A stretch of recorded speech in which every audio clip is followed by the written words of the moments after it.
Parang paikot-ikot lang tayo eh. Dapat ang unang imbestigahin, flood control as flood control is concerned. Dahil hindi lang flood control ang mga katiwalian sa gobyerno. Hindi lang po flood control. Sa susunod, mas marami po ako ilalabas. Flood control, unahin natin sa Region 1, Ilocos. Dahil si Presidente nagsabi, medyo wala ang flood control. Ang flood control sa anong year ito? Panahon na ni President BBM, 10 billion flood control. Diskaya rin eh. Paano tayo maniniwala ngayon sa mga pinagsasabi nilang mga iniimbestiga? Mga kontraktor nila, maraming kumpanya.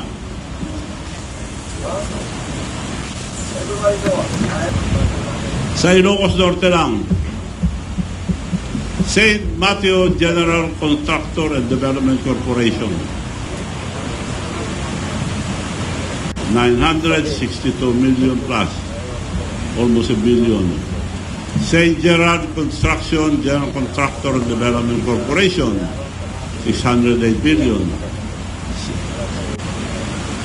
Alpha and Omega General Contractor and Development Corporation, St. Timothy Construction Corporation. Apat ito sa Ilocos Norte. Paano nila hindi alam ito? Eh, probinsya niya ito. Paano tayo maniniwala ngayon sa kay Presidente?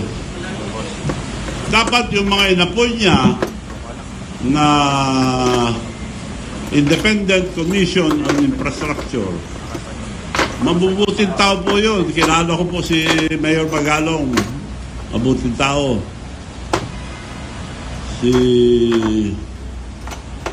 Yung pinsan ko yung isa, si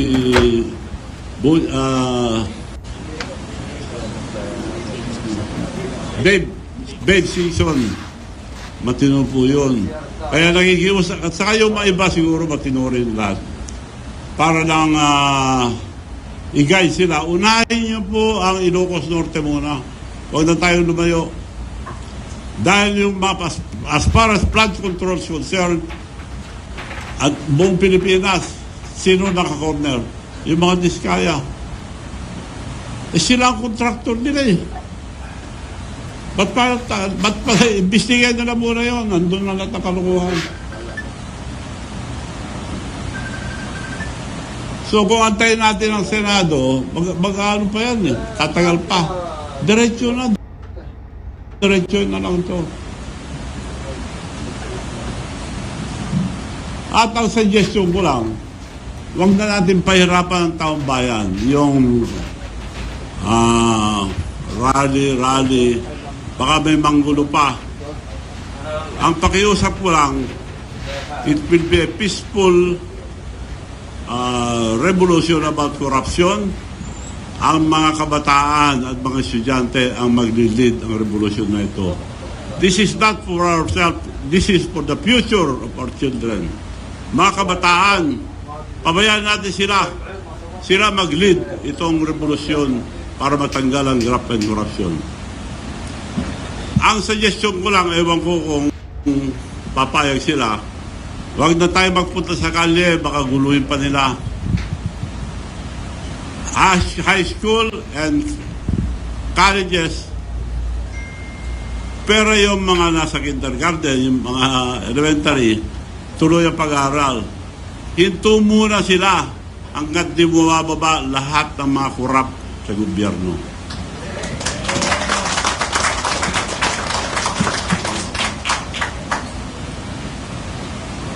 Ngayon, kung ayaw nila mag-resign, sila nagpapahirap sa mga estudyante. Kaya nakikiusap ako sa mga kabataan, mga student leaders, tumayo kayo dahil karapatan nyo to, dahil kinabukasan nyo to. Hindi po para sa amin, tumutulong lang po kami rito sa inyo. Ang mga opisyal naman, mga military and police, generals, mga officials, pabayaan niyo po yung mga anak niyo sumama sa protesta ng korupsyon. Huwag niyo silang pigilin para walang gulo. So yun po ang aking suggestion sa mga kabataan. Huwag na lang sila pumasok muna, magbakasyon muna sila. Kung hindi alis, aduhin natin yung... Paalala ko lang, education is very important. Pero anong kinabukasan nila? 17 trillion ng utang ang Pilipinas, umuutang pa sila. Saan na pupunta? Sa korupsyon. So, yun lang po pakiusap ko. Pabayaan natin ang mga kabataan, mga student leaders, sila mag-lead itong revolusyon ng korupsyon. Wag na suggestion ko lang, pwede rin kayo pumunta sa mga rally, pero baka may manggulo, baka mapama kayo. Ang suggestion ko, walang gulo. Wag na lang kayo pumasok. But, tumayo kayo, karapatan nyo, magprotesta. Dahil sa ang gobyerno natin, wala nang mangyayari. Dahil walang isang salita ang presidente. Walang isang salita yan. Ba't tayo maniniwala? Siya nagsabi, nakakaya kayo. Dapat nakakaya tayo eh. Kasama yung sila Diskaya, sila ang kontraktor niya eh.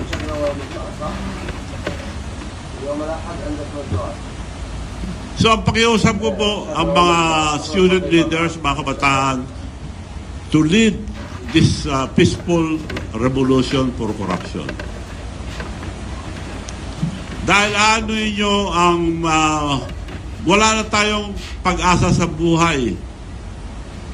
This is your future. This is your future. Yung mga kabataan, hindi po sa amin. Tumutulong lang po kami pagpaliwanag dahil mukhang naliligaw tayo eh.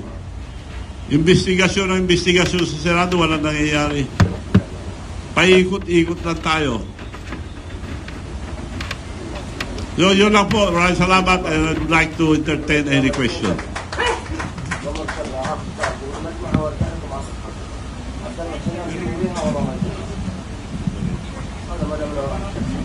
Meron pong microphone dyan sa... Ayun po. Hello. Very quickly, Governor Manong. We pump in, OFWs are 10 million outside of this country. And then, they pump in 33 billion US dollars in this country. Nagagalit na sila at talagang gusto na nilang magwala din. Kasi they work their butt out to provide for their families. Ang tanong, if they stop remittances, ano mangyayari dito sa Pilipinas? 33 billion US dollars ang pinapump nila every year. It could be more.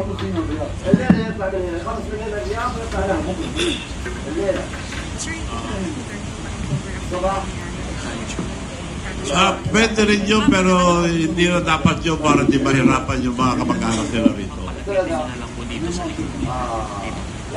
Yan pinakamagandang naisip ko, huwag na lang pumasok. Kung gusto nila ituloy ang mga estudyante, dapat mag-resign lahat ng korap. At lahat ng mga politician, huwag tayong makialam, pabayaan natin ang kabataan magprotesta. Because this is for your future. Mga kabataan, sila, hindi tayo. Sila na masisira kung di pa tayo tutulong kikilos. Pwede rin yung suggestion nyo, pero wag na dahil mahirapan lang mga kamag-anak nila. Okay. Sir, good afternoon. Sheena Torna from SMNI News dito po, sir. Sir, your reaction lang kasi this week nag-resign si House Speaker Romualdez at sa gitna nga ng kontrobersyal na maanumalyang flood control project.